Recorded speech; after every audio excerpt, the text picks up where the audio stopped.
Hello viewers, আসসালামু আলাইকুম। সবাই কেমন আছেন?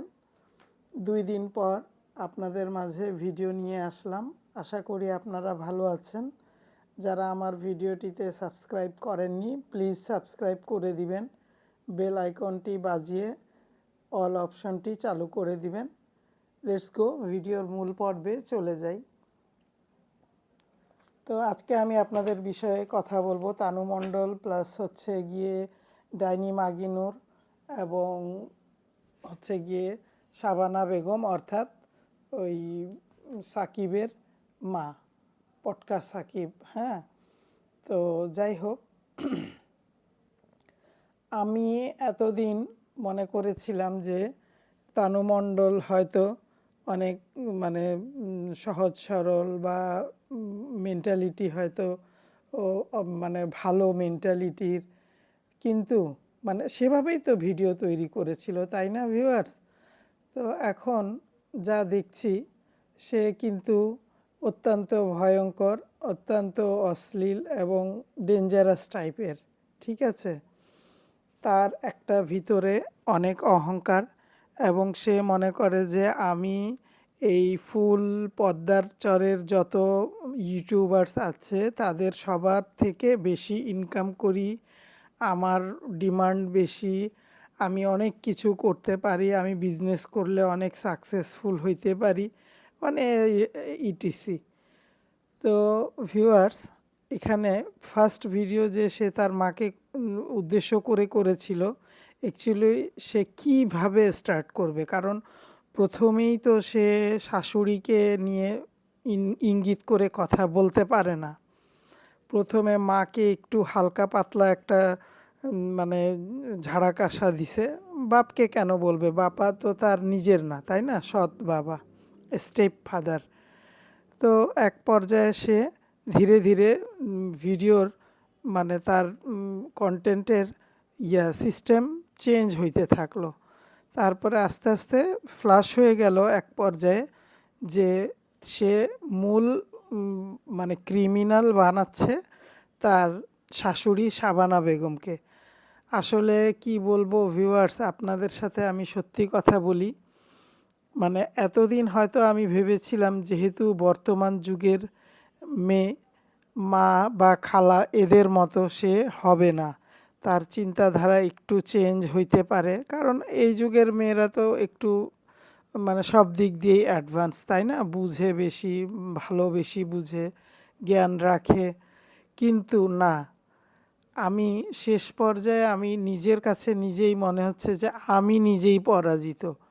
কারণ আপনারা একটা জিনিস খেয়াল করে দেখবেন, ইতিমধ্যে অনেকেই ভিডিওতে অনেক কথাই বলেছেন, তারপরেও আমি আপনাদের সাথে শেয়ার করি। সেটা হচ্ছে, যেমন উনি সকালে রান্নাবাড়ি করেন, দুপুরে রান্নাবাড়ি করেন, তারপরে হচ্ছে কাপড় চোপড় ক্লিন করেন, তারপরে হচ্ছে তার বাচ্চাকে টেক কেয়ার করা, বাচ্চাটা তো বেশ হেলদি, তাই না, অনেক মোটাসোটা। তো ওকে উনি খাওয়া দাওয়া করান, গোসল করান, তারপরে তাকে অনেক সময় তার কাছে থাকে, কারণ তারা এই তানু মণ্ডল তো ফুরুত ফুরুত করতে বাহিরে যায়, কারণ তার মায়ের স্বভাব যেটা, তার তার মায়ের কাছ থেকে সে এটা পেয়েছে। তো এখন সে যদি মনে করে যে আমার মায়ের মতো আমি একদম সব কিছু গোগ্রাসে একদিনে, এক বছরে, 2 বছরে সব কিছু গিলে ফেলবো, সেটা কি সম্ভব? সম্ভব না। সো এখানে আমি একটাই কথা বলবো, বর্তমান যুগের মেয়েদের কিন্তু আগেকার যুগের দেখা গেছে যে শাশুড়ি, বউ, শ্বশুর, দেবর, ননদ এদের মধ্যে এক ধরনের মানে গ্যাঞ্জাম হতো বা একটা সমস্যা সৃষ্টি হইতো বা অনেক রকমের কথা হইতো। কিন্তু বর্তমান যুগের মেয়েরা কিন্তু শাশুড়ির সাথে দেখবেন কি অনেক ফ্রিলি মিশে, অনেক মনের বান্ধবী টাইপ রিলেশন রেখে চলে, অনেক ছাড় দেয়। শাশুড়ি তো ছাড় দেয়ই, আর বউও ছাড় দেয়, কিন্তু সে এইসবের পিছনে তার যে একটাই উদ্দেশ্য, টাকা, তাই না, টাকাটাই তো তাকে সমস্যা সৃষ্টি করেছে। আর এই যে প্রথমে সে কিন্তু বিন্দুমাত্র দ্বিধাবোধ করে নাই যে তার স্বামীকে চোর বানাইতে। এই স্বামী টাকা চুরি করে কি করেছে জানেন? এই স্বামী টাকা চুরি করে কি নিজে খাবে বা তার কি কোনো মেয়ের সাথে কি পরকীয়া আছে? না। এই কুমড়ো পটাশ টাকা নিয়ে হয়তো তার মায়ের কোথাও ঋণ-টিন ছিল, অল্প, অল্প, অল্প, অল্প করে বিভিন্ন সময় নিয়ে হয়তো ঋণ-টিন শোধ করেছে বা মাকে দিয়েছে, ধরে নিলাম দিয়েছে। তো সমস্যাটা কি?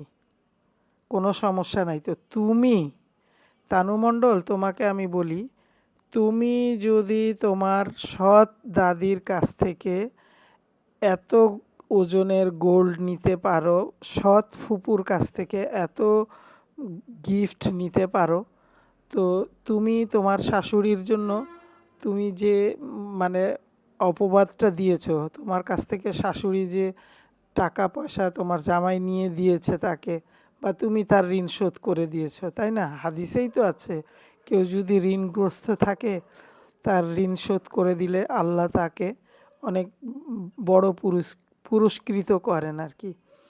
তো নতুন করে তো আর কিছু বলার নাই, কারণ তানু মণ্ডলের যে এতদিনের সাজানো নাটক ধারাবাহিকভাবে আমরা দেখে আসছি, না, সম্পূর্ণ ভুল।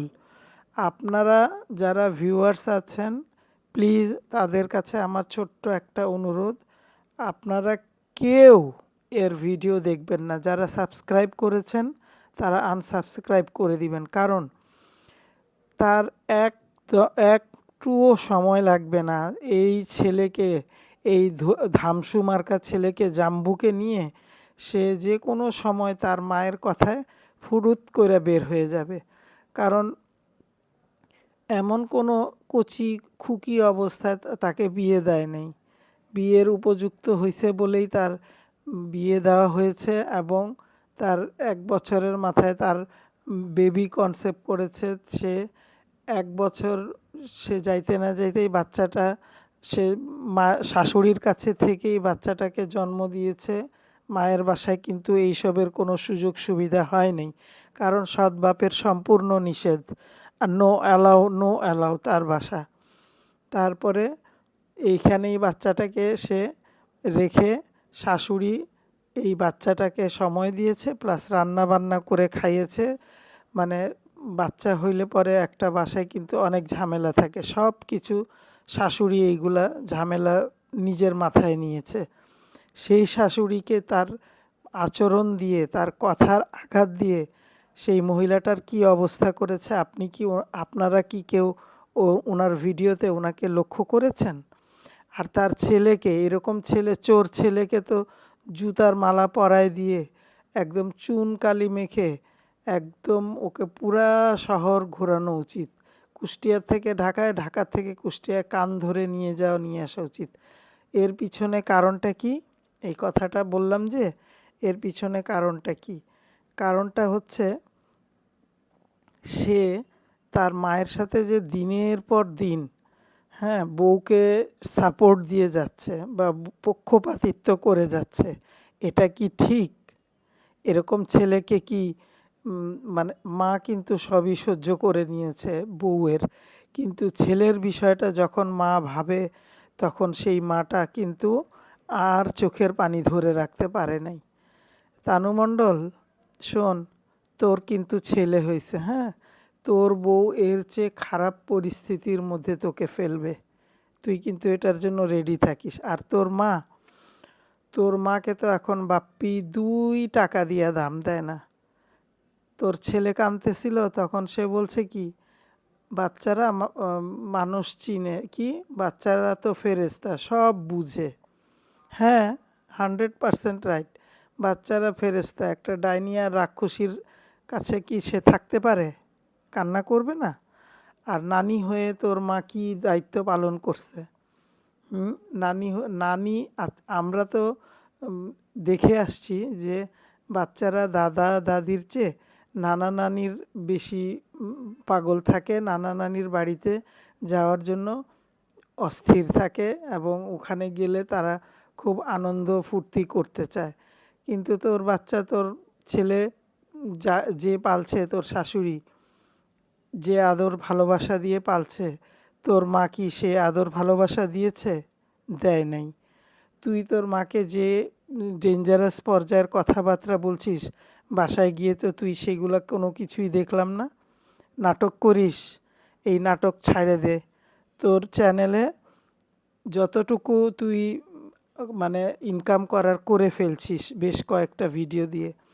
আজকে একটা ভিডিওতে এই জাম্বুর দাদি অর্থাৎ শাবানা বেগমের একটা শর্ট ভিডিওতে দেখলাম যে বলছে যে আমি কতদিন 4 দিন হয়ে গেল আমি শিনকে দেখি না, আমার কলিজা পুড়ে আমার অস্থির লাগে, আমার ওর জন্য মন খারাপ লাগে। এই শয়তানের ঘরের শয়তান, তোর মা ডাইনি, তুই রাক্ষসী, ডাইনির ঘরে রাক্ষসী পয়দা হয়েছে। তুই তোর বাচ্চাকে ওর দাদিকে দেখায় দিস নাই কেন? তোর কিসের এত অহংকার? নাকটা দেখছিস তোর? তোর নাকের উপর দিয়ে তো বুলডোজার গেছে সেই জন্মকালেই। তারপরে আবার কিসের অহংকার? টাকার। টাকা আজকে আছে কালকে নাই। তোমার মতো অনেক বড়লোক আর অনেক ফকির দিনে রাতে ফকির হইছে, বড়লোক হইছে। So be careful. আর কোনো সময় এরকম যদি আমরা তোমাদের ভিডিওতে দেখি, তোমাকে তো আমরা অবজেকশন দিয়েই রাখলাম, তোমার জামাইকেও দিয়ে রাখলাম। তোমার জামাইকে বলো যে তোমার অতিরিক্ত বাড়াবাড়ি করলে তোমাকে যেন সে ডিভোর্স দিয়ে দেয়, তোমাকে যেন ছেড়ে দেয়। যেমন কিবরিয়া এক বাক্যে একটা দোষ, এবং সেই দোষ যা তা না, আজকে থেকে অনেক বছর আগে থেকেই সে বলে আসতেছে তোদের পুরা গোষ্ঠীর বিষয়ে। তোরা কেমন সেটা আমরা সবাই জানি। আমরা সব ওগুলা শুনে শুনে আসছি। কারণ কিবরিয়া তো তোদের ফ্যামিলির লোক ছিল এক সময়, তাই না? সে তো মিথ্যা বলবে না। So be careful. আল্লাহ হাফেজ।